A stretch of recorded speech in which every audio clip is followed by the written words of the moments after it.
my 1 minute introduction for all those who have joined new. आज बहुत सारे लोग नए ज्वाइन हुए हैं आज से, so a very quick introduction for them. My name is Karan Shinde and I'll be teaching you all history geography. ठीक है, हिस्ट्री ज्योग्राफी हम लोग साथ में करने वाले हैं, एकदम मजेदार तरीके से करेंगे। ऐसा लगना नहीं चाहिए कि हम लोग बहुत ज्यादा पढ़ाई कर रहे हैं, ठीक है, क्योंकि ऑलरेडी तुम लोगों को बहुत ज्यादा टेंशन देने के लिए मैथ साइंस जैसे खतरनाक सब्जेक्ट्स है, तो हमारा सब्जेक्ट थोड़ा तुम लोगों को रिलैक्स करेगा, ठीक है, चिल कराएगा। तो इसीलिए बिना किसी टेंशन के हिस्ट्री ज्योग्राफी शुरू करते हैं।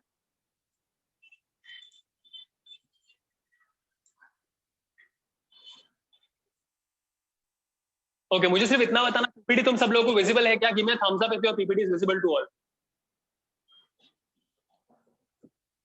Okay, then we are starting.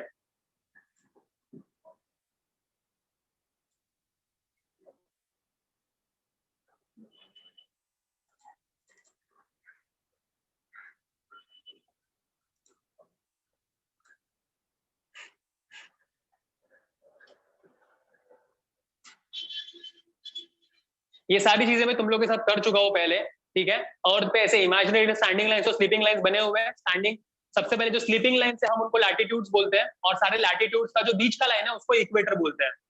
Okay, वो अर्थ को दो पार्ट में डिवाइड करता है, ऊपर का नॉर्दर्न हेमिस्फीयर, नीचे का सदर्न हेमिस्फीयर। इसी के साथ अर्थ पे स्टैंडिंग लाइंस बने हुए हैं जिनको हम लॉन्जिट्यूड्स बोलते हैं। तो सारे लॉन्जिट्यूड्स में से एक सेंटर लाइन है बीच का जो होता है प्राइम मेरिडियन, वो भी अर्थ को दो पार्ट में डिवाइड करता है, eastern hemisphere, western hemisphere. Okay, ये कुछ इंपॉर्टेंट जोन है अर्थ पे जो तुमको याद रखना है। ये कुछ इंपॉर्टेंट जोन्स है अर्थ पे जो तुम लोगों को याद रखने हैं। सेंटर में इक्वेटर है। जोन्स है अर्थ पे जो तुम लोगों को याद रखने हैं। ये कुछ जोन्स है इंपॉर्टेंट अर्थ पे जो तुम लोगों को याद रखना है। ये देखो ऐसे, और अर्थ सन की डायरेक्ट सनलाइट जहां अर्थ के बीच में आती है वो ट्रॉपिकल या फिर टॉरिड जोन होता है, अर्थ का सबसे गर्म पार्ट। उसके ऊपर टेम्परेट जोन होता है, उसके ऊपर फ्रिजिड जोन होता है। ओके, एंड ये प्रीवियस इमेज में देखो, या साइड में तुम लोगों को सारे, यहाँ पे साइड में तुम लोगों को सारे डिग्रीज दिख रहे होंगे, ठीक है। इक्वेटर जो है सेंटर में वो 0 डिग्री पे होता है, और 0 डिग्री के 23.5 डिग्री ऊपर और 0 डिग्री के 23.5 डिग्री नीचे ये ट्रॉपिक का लाइन होता है। ट्रॉपिक का लाइन का मतलब ये है कि यहाँ ट्रॉपिक के ऊपर वाले लाइन से लेकर ट्रॉपिक के नीचे वाले लाइन तक ये बीच का पूरा गर्म एरिया है अर्थ का, जहां सबसे ज्यादा अर्थ की गर्मी होती है, हम उसको ट्रॉपिक बोलते हैं। ट्रॉपिक ऊपर का है ट्रॉपिक ऑफ कैंसर, नीचे का है ट्रॉपिक ऑफ कैप्रिकॉर्न। देखो इस तरीके से ये ट्रॉपिक ऑफ कैंसर है ऊपर का लाइन, और नीचे का है ट्रॉपिक ऑफ कैप्रिकॉर्न। उसके बाद बाहर टेम्परेट जोन है, और फिर लास्ट में फ्रिजिड जोन है जो सबसे ठंडा है, ठीक है। इक्वेटर जो अर्थ को बीच में दो पार्ट में कट करता है, उससे नॉर्दर्न सदर्न हेमिस्फीयर, दो हेमिस्फीयर बनते हैं। और बीच में जो प्राइम मेरिडियन का लाइन है जो अर्थ को दो पार्ट में कट करता है, उससे वेस्टर्न और ईस्टर्न हेमिस्फीयर बनता है। तो फाइनली अर्थ पे हम लोग को ऐसे 4 टुकड़े दिखते हैं, अर्थ के 4 हेमिस्फीयर्स। Okay, 4 hemispheres. अगर तुम लोग देखो इसमें एशिया, देखो यहाँ पे है एशिया, इंडिया यहाँ पे, तो इंडिया पूरी तरीके से अगर तुम लोग देखो, so it comes in the eastern hemisphere, east के हेमिस्फीयर में आया। ओके, और अगर मैं नॉर्थ साउथ देखूं तो नॉर्दर्न हेमिस्फीयर में आया, यहाँ पे एशिया है। सो नॉर्दर्न हेमिस्फीयर और ईस्टर्न हेमिस्फीयर में आया, तो मैं उसको बोलूंगा north eastern hemisphere, north eastern. Okay, मतलब नॉर्थ के ईस्ट साइड में। सो नॉर्दर्न हेमिस्फीयर के ईस्टर्न साइड में नॉर्थ ईस्टर्न हेमिस्फीयर। अभी अगर कोई मुझे पूछेगा साउथ अमेरिका कहाँ पे है, देखो साउथ अमेरिका यहाँ पे दिख रहा है सब लोगों को। तो साउथ अमेरिका ये सदर्न, यहाँ सदर्न हेमिस्फीयर में भी है और वेस्टर्न हेमिस्फीयर में भी है, साउथ में भी है, वेस्ट में भी है, तो मैं उसको बोलूंगा साउथ वेस्टर्न हेमिस्फीयर। ओके, ऐसे तुम लोग को याद रखना है, ठीक है। जैसे मैं तुम लोगों को बता रहा था कि ज्योग्राफी में your first chapter field visit, और फील्ड विजिट में तुम लोग को 2-3 ही आंसर है, तुम लोग को खुद से करना है, उसमें कुछ टीचिंग जैसा कुछ नहीं है। जैसे पहला question, which items will you carry for field visit, field visit के लिए क्या क्या लेके जाओगे, pen, pencil, rubber, sharpener, tiffin, plastic bags और वो सारी चीजें, बाइनोकुलर्स, मैप, ये सब बेसिक चीजें है उसमें, ठीक है। वो है आपका उसके लिए आंसर। उसके बाद दूसरा क्वेश्चन उसमें इंपॉर्टेंट ये है कि why field visit are important, मतलब फील्ड विजिट क्यों करते हैं, क्या जरूरी है उसमें, why do we do field visit, why field visit are important, ये सवाल है उसमें। तो फील्ड विजिट क्यों करना चाहिए उसका उसमें 4 पॉइंट में आंसर है। पहली बात तो फील्ड विजिट की वजह से आपको हर एक चीज का प्रैक्टिकल नॉलेज मिलता है। मतलब अगर टेक्स्ट बुक में ऐसा लिखा है that there is red soil या फिर ब्लैक सॉइल, तो आप सिर्फ पढ़ोगे कि रेड या ब्लैक सॉइल है। लेकिन अगर आप किसी फार्म पे गए, वहां पे आपने सॉइल उठाया, आपके हाथ में आपने देखा कि रेड कलर का सॉइल है, ब्लैक कलर का सॉइल है, वो प्रैक्टिकली आपने देखा, वो आपको फील्ड विजिट सिखाता है। Okay, so first point should be your practical learning. Field visit आपको प्रैक्टिकल लर्निंग सिखाना है। Second, your relation with environment. Class के चार दीवारों में बैठ के आप एनवायरमेंट के साथ कभी रिलेट नहीं कर पाओगे, बट फील्ड विजिट पे जाके यू रिलेट विद एनवायरमेंट, कि एनवायरमेंट क्यों है हमारी लाइफ में, अर्थ पे क्यों है, उसका हमारे साथ क्या रिलेशन है। So second, it teaches you your relation with the environment. Okay, third चीज, फील्ड विजिट आपको फर्स्ट हैंड इंफॉर्मेशन देता है। First hand information, text book में आप जो भी पढ़ते हो, विकिपीडिया पे आप जो भी पढ़ते हो, गूगल पे आप जो भी पढ़ते हो, ये किसी और ने पढ़ा है, किसी और ने लिखा है, किसी और ने सोचा है, फिर किसी और ने वहां पे टाइप करके फीड किया है। इसका मतलब second hand, third hand, fourth hand information होगा। लेकिन जब मैं खुद जंगल में गया, मैंने खुद वो सॉइल देखा, उसके बारे में लिखा, मुझे यहाँ पे बीच में कोई भी इंफॉर्मेशन को मैनिपुलेट करने वाला, मिक्स करने वाला या फिर खराब करने वाला कोई नहीं है। ओके, सो ये कुछ बेसिक चीजें जो आपको लिखनी है। तो what is the importance of field visit and what is the importance of field visit and what items will you carry for field visit? ये दो ही आंसर थे जो अच्छे से करने हैं। ओके, तीसरा तीसरा एक इंपॉर्टेंट क्वेश्चन आता है चैप्टर नंबर 1 में से, वो है how will you manage later. Very very simple question, how will you manage later. अब how will you manage later का मतलब है कि अगर तुमको समझो हम सब लोग तुम लोगों को बस में भर के लेके गए घुमाने के लिए, फील्ड विजिट लेके गए। ओके, फॉर एग्जांपल ज्यादा दूर नहीं, चलो हम गए Sanjay Gandhi national park, field visit करने के लिए हम नेशनल पार्क चले गए। अब वहां पे जाने के बाद इट्स वेरी ऑब्वियस, तुम लोग बहुत सारे अपने पास चॉकलेट्स लाए रहोगे, तुम लोग बहुत सारे बिस्किट्स लाए रहोगे, तुम लोग लेज, वेफर्स, कुरकुरे और बहुत सारे ड्रिंक्स, कोल्ड ड्रिंक्स लाए रहोगे। तो और बहुत ऑब्वियस है कि तुम लोग खा पी के यहाँ वहां कचरा फेंकना शुरू करोगे। ठीक है, पिकनिक का सबसे मेन काम तो वही होता है ना, कि जहां जा रहे हो वहां गंदगी करो, कचरा करो। सो ये सब लोग करना शुरू करोगे। नाउ ये फील्ड विजिट में एक बहुत इंपॉर्टेंट कॉन्सेप्ट होता है कि आप जहां पे जा रहे हो वहां पे बिना कचरा किए वहां पे आप जाओ। ओके, मतलब आप जहां पे जा रहे हो वहां पे आपको बिल्कुल भी लिटर नहीं करना है। तो ये कुछ बेसिक एक बेसिक क्वेश्चन है कि अगर आप गए तो कचरा ना हो इसके लिए क्या करोगे। तो बेसिक आंसर लिखोगे हम कि हम लोग प्लास्टिक की चीजें अवॉइड करेंगे लेके जाने का।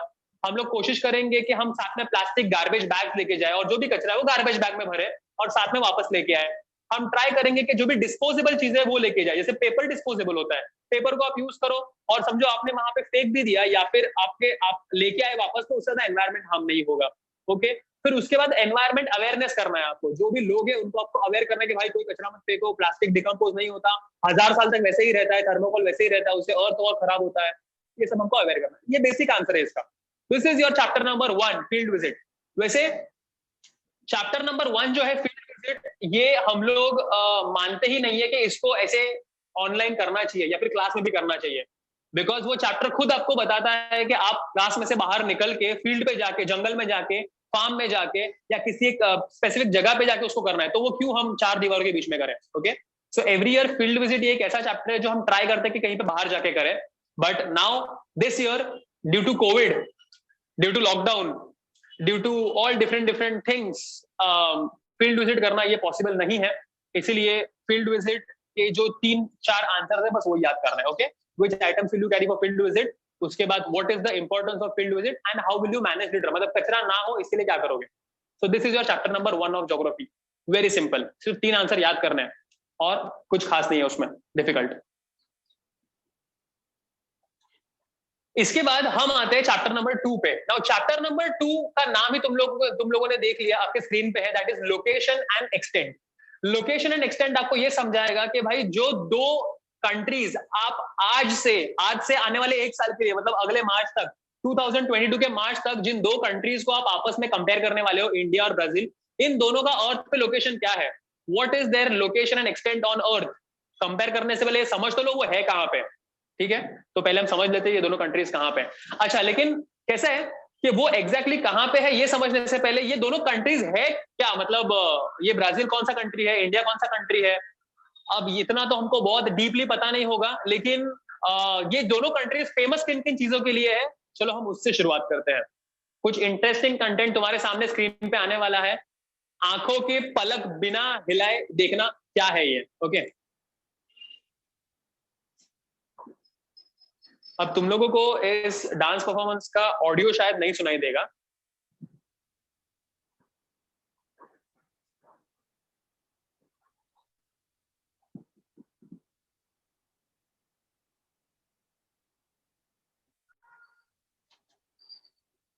तुम लोगों को ऑडियो नहीं सुनाई देगा, ऑडियो आवाज मेरी आएगी लेकिन डांस उनका दिखेगा। ओके, ये डांस जो है ये yes Aman you are right, ये डांस जो है ये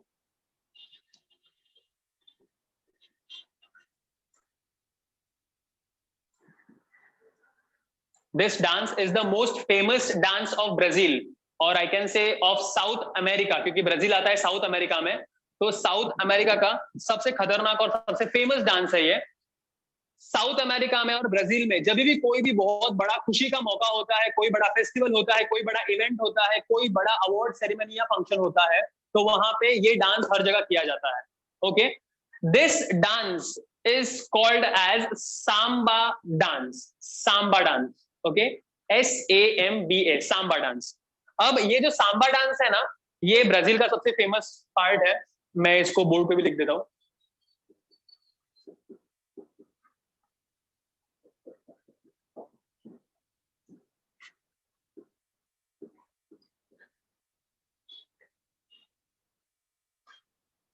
सो सांबा डांस काफी फेमस डांस है ये।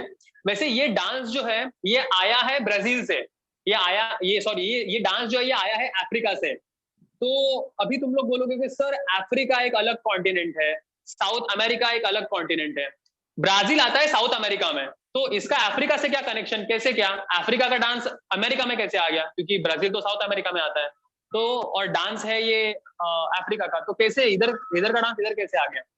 एक्चुअली अफ्रीका में तुम लोग को पता है पहले से ही बहुत ज्यादा बैकवर्डनेस था, वहां के लोग सबके सब बहुत ज्यादा बैकवर्ड थे, वहां पे सारे आदिवासी और ट्राइबल्स हुआ करते थे। शुरुआत से ही वहां पे बहुत ज्यादा इंडस्ट्रियलाइजेशन, अर्बनाइजेशन नहीं हुआ, वो लोग बहुत बैकवर्ड थे। अब ये अमेरिका के जो लोग थे ना, ये लोग उन लोगों को यूज करते थे। यूज कैसे करते थे, ये लोग अफ्रीका जाते थे और शिप भर भर के वहां से लोगों को पकड़ के उठा के लेके आते थे अमेरिका में, और उनसे यहाँ पे काम करवाते थे इंडस्ट्रीज में और फैक्ट्रीज में। क्योंकि अमेरिका का पॉपुलेशन पहले से ही बहुत कम था, लेकिन अमेरिका में फैक्ट्रीज, इंडस्ट्रीज, ऑफिसेज बहुत थे। अब फैक्ट्री है, इंडस्ट्री है, तो काम करने के लिए लोग लगेंगे ना, वर्कर, लेकिन अमेरिका में लोग नहीं थे, तो ये लोग अफ्रीका जाके लोगों को पकड़ के लाते थे और काम में लगवाते थे। और इससे बहुत सारा स्लेवरी भी होता था। स्लेवरी का मतलब होता है लोगों को गुलाम बना के रखना, ठीक है। सो बहुत गुलाम बना के इनको रखा जाता था अफ्रीका के लोगों को। लेकिन इन्हीं अफ्रीका के लोगों की वजह से अफ्रीका का खाना पीना, रहन सहन, कल्चर, ये सब साउथ अमेरिका में आ गया। और यही अफ्रीका का जो डांस है सांबा डांस, ये साउथ अमेरिका में और ब्राजील में बहुत ज्यादा फेमस हो गया, ठीक है, बहुत ज्यादा फेमस हो गया। इनफैक्ट ब्राजील में साल में एक बार उनका एक बहुत बड़ा इवेंट होता है, उसका नाम है रियो कार्निवल। रियो कार्निवल, अगर तुम लोग के पास कभी टाइम होगा ना तो यूट्यूब पे डालना कार्निवल, रियो कार्निवल ब्राजील का। ओके, जैसे जैसे इंडिया में Mumbai is one of the biggest and important city, वैसे ही ब्राजील में एक जगह है, उसका नाम है रियो डे जेनेरियो। तो रियो डे जेनेरियो में ये कार्निवल होता है और यहाँ पे ये लोग सड़कों पे, रास्ते पे आके हजारों लोग एक साथ ये डांस करते हैं। ओके, तो इट इज वेरी फेमस। जैसे हमारे यहाँ पे ड्यूरिंग गणेश उत्सव विसर्जन के टाइम पे जो सीन्स तुम लोग को दिखते हैं, सेम काइंड ऑफ सीन्स ये रियो कार्निवल में वहां पे रास्ते पे होते हैं during their events and all, ठीक है। तो ये हो गया पहला पार्ट हमारा। सो ये तुम लोग को याद रखना है, this country is famous for Samba dance. मैं बात कर रहा हूँ ब्राजील की। ओके, नेक्स्ट मैं आता हूँ, ये जो ब्राजील है, ब्राजील ये वर्ल्ड का सबसे मैक्सिमम कॉफी बनाता है, वर्ल्ड का मैक्सिमम कॉफी। ओके, वर्ल्ड में जितना भी कॉफी है उसका मोर देन 20% कॉफी अकेला ब्राजील देता है, मोर देन 20% कॉफी, ठीक है, अकेला ब्राजील देता है।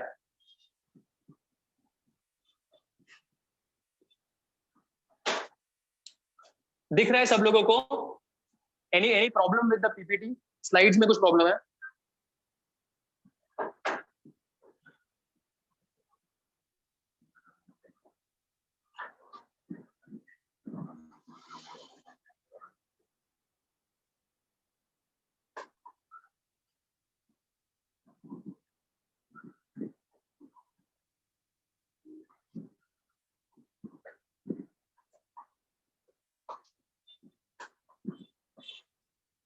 ओके, ठीक है, कनेक्टेड है, ठीक है। सो अभी ब्राजील को हम ऑल ओवर द वर्ल्ड इसको coffee pot of the world बोलते हैं, coffee pot of the world. Brazil is known as coffee pot of the world. ये ऑब्जेक्टिव्स में आ सकता है, तुम लोग को फिल इन द ब्लैंक्स में आ सकता है, ठीक है। Dash is known as coffee pot of the world और Brazil is known as dash. तो कॉफी पॉट ऑफ द, अब इसको कॉफी पॉट क्यों बोलते हैं? क्योंकि वर्ल्ड का सबसे मैक्सिमम कॉफी ये ब्राजील बनाता है और सबसे बेस्ट क्वालिटी कॉफी ये ब्राजील बनाता है। लेकिन वापस इसके पीछे कहानी में ट्विस्ट है। अब कहानी में ट्विस्ट ऐसा है, कहानी में ट्विस्ट ऐसा है कि सबसे ज्यादा कॉफी ये ब्राजील में उगता है, लेकिन कॉफी का जो पेड़ है, कॉफी का जो पौधा है, कॉफी का जो प्लांट है, ये ब्राजील का प्लांट नहीं है। मतलब ब्राजील में कभी कॉफी उगता ही नहीं था पहले। कॉफी ये एक यूरोपियन प्लांट है, यूरोप का प्लांट है।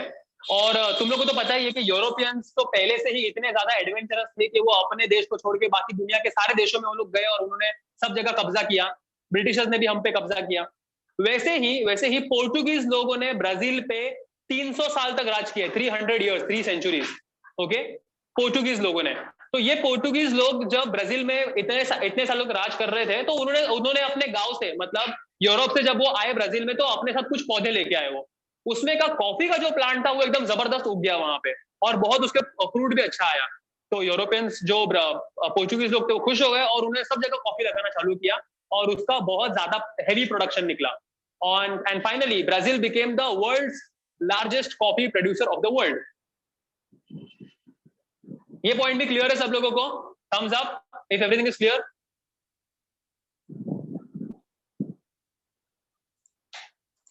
नेक्स्ट पार्ट पे आते हैं। व्हाट हैपेंड तन्वी, क्या नहीं समझ में आया तुझे? प्रीवियस वाला जो पार्ट था वो ये था that Brazil is famous for Samba dance. हाँ, वो सांबा डांस एक्चुअली वो आया है अफ्रीका से, क्योंकि अफ्रीका के बहुत सारे लोगों को ब्राजील में गुलाम बना के पहले रखा जाता था, तो उनके वजह से वो कल्चर वहां पे आया, डांस वहां पे आया, वो टच वहां से आया। ठीक है। और सेकंड पार्ट हमने ये किया जहां पे Brazil is known as coffee pot of the world, coffee pot of the world because lot of coffee is grown. और कॉफी इतना सारा इसलिए उगाया जाता है क्योंकि यूरोपियंस ने ये प्लांट यूरोप से यहाँ पे लाया था। ब्राजील का ओरिजिनल प्लांट नहीं है कॉफी, यूरोप से आया है। ठीक है, हम बढ़ते तीसरे पार्ट की तरफ। ब्राजील के नहीं, ये स्टोरी सबको याद रखने की जरूरत नहीं। जैसे सांबा के पीछे का स्टोरी मैंने बताया, कॉफी के पीछे का स्टोरी मैंने बताया, ये सब याद रखने की जरूरत नहीं है। This is only for general knowledge. Okay, हमारे टेक्स्ट बुक में तो एक एक लाइन दिया हुआ है इसका बस। हाँ, सो अभी तुम्हारे स्क्रीन पे तुम लोग को दिख रहा है ये सब लोग समंदर किनारे पे फुटबॉल खेल रहे हैं। ओके, बहुत सारी रेत उड़ा रहे हैं और इसको कहते हैं फुटबॉल या फिर soccer. Okay, and it is very much famous in Brazil. मतलब जैसे इंडिया में एक ऐसा स्पोर्ट जो गली गली में बच्चे खेलते हैं, पैदा होने से ही बच्चे खेलना शुरू कर देते हैं। मतलब एक ऐसा स्पोर्ट जो, मतलब ऐसा हम बोलते हैं कि तो बैट लेके पैदा हुआ था। Okay, so that type of वो स्पोर्ट जो हमारे इंडिया में गली गली में, बीच पे, गार्डन्स पे, रोड पे, स्टेडियम्स में, हर जगह खेला जाता है, दैट इज क्रिकेट। वैसे ही ब्राजील के गली गली में, ब्राजील के समंदर किनारों पे, ब्राजील के गार्डन्स में, प्लेटोज पे, प्लेन्स पे आप अगर जाओगे तो आप देखोगे कि लोग वहां पे फुटबॉल खेल रहे हैं। फुटबॉल, सॉकर वहां पे लोगों के खून में बसा हुआ है। जैसे हमारे यहाँ पे हमारे खून में क्रिकेट पहले से ही रहता है। Okay, God of cricket Sachin Tendulkar. Okay, cricket हमारे यहाँ पे सिर्फ एक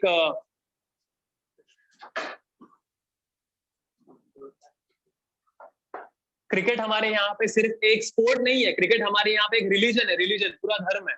ओके, रिलीजन है पूरा, उस रिलीजन के गॉड है सचिन तेंदुलकर। वैसे ही ब्राजील में फुटबॉल ये पूरा सिर्फ स्पोर्ट नहीं है, वहां का एक रिलीजन है। और बहुत बड़े बड़े खतरनाक प्लेयर्स, रोनाल्डो, नेमार, ऐसे बहुत सारे बड़े बड़े प्लेयर्स वहां से आ चुके हैं। ओके, चलो आगे बढ़ते हैं। सो फुटबॉल यहाँ का सबसे फेमस स्पोर्ट, इसको सॉकर भी कहते हैं, तुम लोग को याद रखना है। ओके,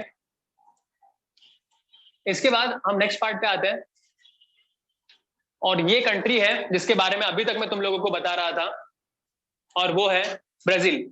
वैसे इस स्लाइड पे एक बहुत अच्छा गाना था इसके बैकग्राउंड में, ब्राजील वाला सॉन्ग तुम सब लोगों ने सुना ही होगा। हर बार गणपति में, हर जगह इवेंट में वो गाना बजता ही रहता है। तुम लोगों के स्कूल के फेयरवेल्स में और इवेंट में बजता ही रहता है ना, वो ब्राजील, वो वाला गाना। सो वो गाना था यहाँ पे, लेकिन तुम लोग को शायद सुनाई नहीं देगा। ओके, वैसे इस ब्राजील के फ्लैग पे यहाँ पे कुछ लिखा हुआ है। कोई मुझे बता सकता है ब्राजील के फ्लैग पे क्या लिखा है? चैट में मुझे चाहिए तुम लोग का आंसर। ब्राजील के फ्लैग पे क्या लिखा है?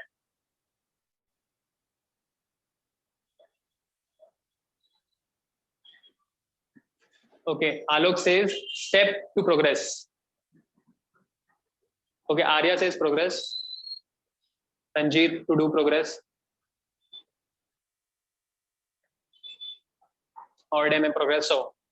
ऑर्डे में प्रोग्रेसो लिखा हुआ है. पोर्चुगीज में लिखा हुआ है क्योंकि पोर्चुगीज लोगों ने काफी ज्यादा राज किया है ब्राजील पे, तो पोर्चुगीज भाषा वहां पे चलती है ज्यादा. Yes, progress order. बहुत सारे लोगों ने मैसेज किया है मुझे. इसका मतलब एकदम परफेक्ट, सब लोगों ने एकदम सही गेस किया है. ऑर्डम ई प्रोग्रेसो का मतलब होता है ऑर्डर एंड प्रोग्रेस. मतलब ब्राजील एक ऐसा कंट्री है जो किसी की बातें सुनेगा नहीं, जो किसी की गुलाम नहीं बनेगा, वो खुद ऑर्डर करेगा और वो प्रोग्रेस करेगा. यहाँ पे ऑर्डर करने का मतलब ये नहीं है कि भाई आप रेस्टोरेंट में बैठे और बोला मेरे लिए चिकन पिज्जा लेके आना, वो ऑर्डर करना नहीं. यहाँ पे ऑर्डर करने का मतलब ये है कि आप कमांड कर रहे हो कि हाँ वी विल डू, हम ये करेंगे, वो करेंगे, चांद तारों पे जाएंगे, आई मीन सैटेलाइट्स भेजेंगे, रॉकेट्स भेजेंगे. ठीक है, सो वो सब ऑर्डर एंड प्रोग्रेस. तो यहां तक हमारा एक साइड का जो कंट्री है ब्राजील, इसका पूरा इंट्रोडक्शन हो गया. अब आते हैं हम अपनी दूसरे कंट्री पे.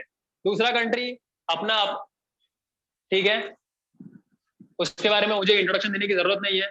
वहीं पे हम पैदा हुए हैं, वहीं पे हम मरेंगे, वहीं पे कोविड है, वहीं पे वैक्सीन भी है, सब कुछ है. सो वो ये कंट्री है जहां पे सबसे पहले तो आप लोगों को, अच्छा ये ब्राजील का लोकेशन देख लो सब लोग. सो ब्राजील एग्जैक्टली आता है यहाँ पे, साउथ अमेरिका का ये कॉन्टिनेंट है और उसमें ये कोने पे जो ये एक बड़ा सा कंट्री है जहां पे बाजू में से समंदर है, दिस इज ब्राजील. ओके, अब हम आते हैं उस कंट्री पे जहां पे तुम लोग पिछले 15 साल से जी रहे हो. सो फर्स्ट थिंग, जो इस कंट्री में आने के बाद सारे मतलब फॉरेनर्स भी यहाँ पे आने के बाद एकदम लाल हो जाते हैं, वो इस रीजन से, because of the, because of what, because of what, जिसकी वजह से लोग पानी पानी मांगते हैं. India is famous all over the world for the best quality spices. Yes, मतलब मसालों में, वर्ल्ड को मसाले प्रोवाइड करने में, बेस्ट क्वालिटी मसाले देने में और स्पाइसेस के लिए इंडिया ये वर्ल्ड में वन साइड है. हम जितने तरीके के स्पाइसेस बनाते हैं, जितना स्पाइसेस हम दुनिया को बांटते हैं, जो बेस्ट क्वालिटी के स्पाइसेस इंडिया में उगते हैं वो वर्ल्ड में और कहीं नहीं उगते.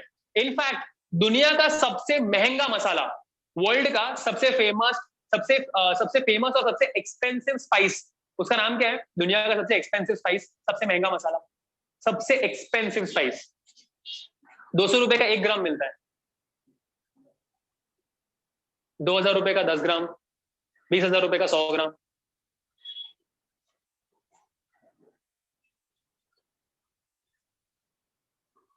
Yes, Tanay has given the right answer. Black pepper नहीं. Ayesha, very good. किसी ने मुझे भेजा एवरेस्ट मसाला, वो भी सही बात है.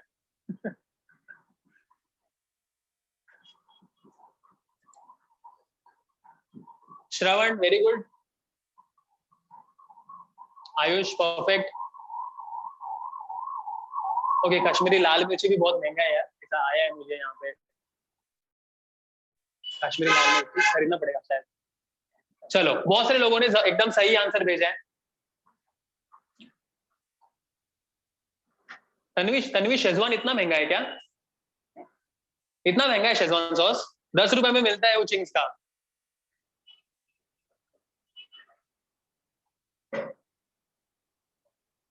यस, मैक्सिमम लोगों ने एकदम राइट आंसर भेजा है. एंड दैट वो ना ही वो कश्मीरी लाल मिर्च है, ना ही वो ब्लैक पेपर है, ना ही वो शेजवान सॉस है, बल्कि इट इज सैफरन. सैफरन मतलब केसर. Okay, kesar it is the most expensive spice in the world. दुनिया का सबसे महंगी चीज है वो, महंगा मसाला है वो, मतलब मसालों में सबसे महंगी चीज है वो. यू गेट इट ओनली, मतलब 1 ग्राम मतलब कितना, उसमें 3-4 ऐसे उसके ऐसे दाने आएंगे. That comes for 200 rupees I guess around. Sumit बेटा, ब्लैक पेपर नहीं है उसका आंसर. तू मुझे 10-15 बार भी भेजेगा तो भी मैं गलत ही बोलूंगा. ओके, सो द वर्ल्ड का सबसे महंगा मसाला ठीक है। तो सारे मसाले हम यहाँ पे इंडिया में बनाते हैं। इनफैक्ट तुम लोगों को पता है क्या, ये फॉरेनर जब इंडिया में आते हैं ना, स्पेशली यूरोपियंस, अमेरिकन, ये लोग इंडिया में आने के बाद सबसे बड़ा प्रॉब्लम इन लोगों को खाने का होता है, क्योंकि यूरोपियंस और अमेरिकन को उनके खाने तुम लोग कभी वहां जाओगे तो तुम लोग थूक दोगे, बोलोगे क्या खाना खाते हैं यार ये लोग, क्योंकि उनके खानों में बिल्कुल भी स्पाइसेस नहीं होते। वो लोग बहुत ही ब्लैंक ब्लैंक ऐसा टाइप का खाना खाते हैं, मतलब वेरी लेस स्पाइसेस, ऐसा बस बॉईल किया हुआ टाइप का खाना ज्यादा खाते हैं। But when they come to India, एकदम उन लोग की जिंदगी एकदम जज्बात, जिंदगी सब बदल जाती है उन लोगों की। वो इसीलिए क्योंकि यहाँ पे हमारे खाना बिना मसाले के तो कुछ होता ही नहीं है, मसाला ही मसाला सब जगह पे होता है, और फिर वो सब जगह लाल हो जाते हैं और पानी पानी मांगते हैं। सो ये हो गया फर्स्ट पार्ट इस देश का। दूसरी चीज जिसके लिए ये कंट्री जाना जाता है ऑल ओवर द वर्ल्ड, ये स्पोर्ट यहाँ पे सिर्फ स्पोर्ट नहीं है बल्कि पूरा रिलीजन है। इसके गॉड हमारे यहाँ पे अभी जस्ट 24 अप्रैल को इनका बर्थडे हुआ, 4 दिन पहले, okay, and he is none other than the superman from India, that is Sachin Tendulkar. Okay, so cricket यहाँ पे एक इंपॉर्टेंट स्पोर्ट, एक पॉपुलर गेम इस कंट्री का, ठीक है। इसके बाद की चीज तो और ज्यादा इंटरेस्टिंग है, मतलब जिसके लिए तो हम एकदम जबरदस्त तरीके से दुनिया में जाने जाते हैं, ये तो इसमें तो हम कभी पीछे रहेंगे ही नहीं।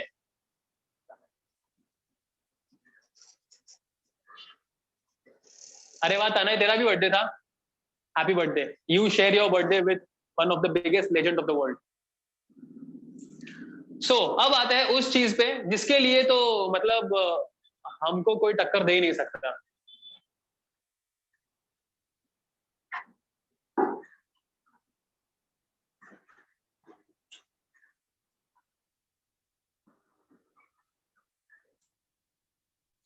यस, सब लोगों ने एकदम एक सुर में, एक लाइन में मुझे एक ही वर्ड भेजा है, एंड आई एम हैप्पी कि सब लोग एक ही साथ चल रहे हैं। सो वन वर्ड सब लोगों ने एक साथ आंसर भेजा, and that is none other than population, population, population, population. So population भर भर के इंडिया के कोने कोपचे में हर जगह पे तुम लोग को एक ही चीज मिलेगी, और वो है लोग लोग लोग और बहुत सारे लोग। सो इंडिया वर्ल्ड का सेकेंड हाईएस्ट पॉपुलेशन है, और क्या लगता है तुम लोग को फर्स्ट पोजीशन जल्द ही हम लोग हासिल कर लेंगे? क्या हम चाइना को पीछे छोड़ देंगे, या तुम लोग को लगता है हम सेकंड प्लेस पे रहेंगे?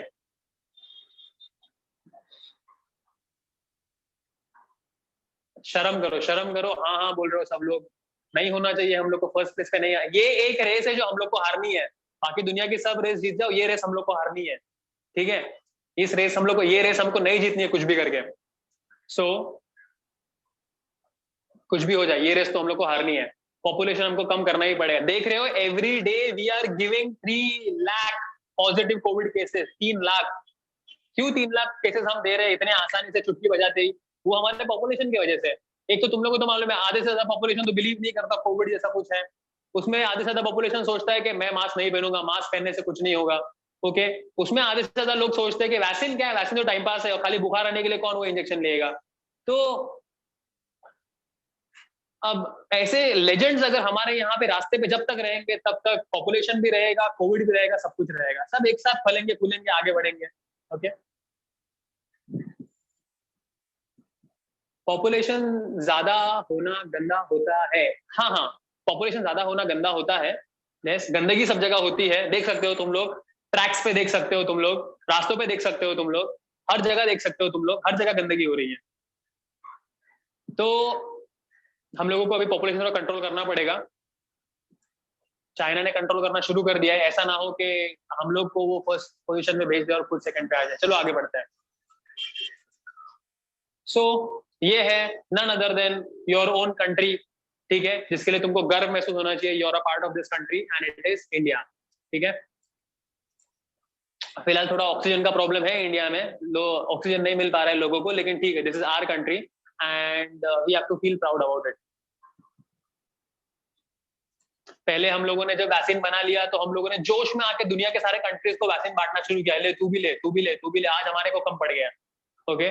तो ये हमको बांटना नहीं चाहिए था, पहले अपने लिए रखना चाहिए था। बट ठीक है, अभी थोड़ा दोस्ती आजू बाजू वालों के साथ, सबके साथ, पड़ोसियों के साथ निभानी पड़ेगी। हाँ, तो आते हैं हम लोग इस चैप्टर में आगे। एवरीबडी, जितने लोग अभी बीच बीच में ज्वाइन हुए हैं उन लोग को बता दूं मैं, we are doing chapter number 2, that is location and extent. इस लोकेशन एंड एक्सटेंट में हम लोग इंडिया का लोकेशन और ब्राजील का लोकेशन समझ रहे हैं। लोकेशन समझने से पहले मैंने तुम लोग को ये समझाया दोनों कंट्री किन किन चीज के लिए वर्ल्ड में फेमस है। ब्राजील किस किस चीज के लिए फेमस है? ब्राजील फेमस है उसके फुटबॉल के लिए, उसके फुटबॉल जिसको सॉकर भी बोलते हैं, प्लस उसके सांबा डांस के लिए, ओके, और कॉफी के लिए। कॉफी के लिए तो उसको हम कॉफी के लिए क्या क्या कहते हैं ब्राजील को? कॉफी के लिए उसका टर्म क्या है? Brazil is known as what? Brazil is known as what? Dash of the world, coffee pot of the world. क्या बात है, सब लोगों ने आंसर भेजा है बराबर। Yes, so coffee pot of the world हम ब्राजील को कहते हैं। फेमस डांस वहां का सांबा है, और सॉकर या फिर फुटबॉल ये वहां का इंपॉर्टेंट पॉपुलर स्पोर्ट है। सिमिलरली जब हम इंडिया की बात करते हैं तो इंडिया में भी तीन चीजों पे हमने कॉन्सेंट्रेट किया। फर्स्ट, जिसके लिए India all over the world जाना जाता है, वो है स्पाइसेस। स्पाइसेस जिस तरीके के इंडिया में मिलते हैं वो वर्ल्ड में कहीं नहीं मिलते हैं, okay. Second thing, population, world में सेकंड रैंक पे हम लोग आते हैं, we contribute second largest population, and third is cricket, okay. So cricket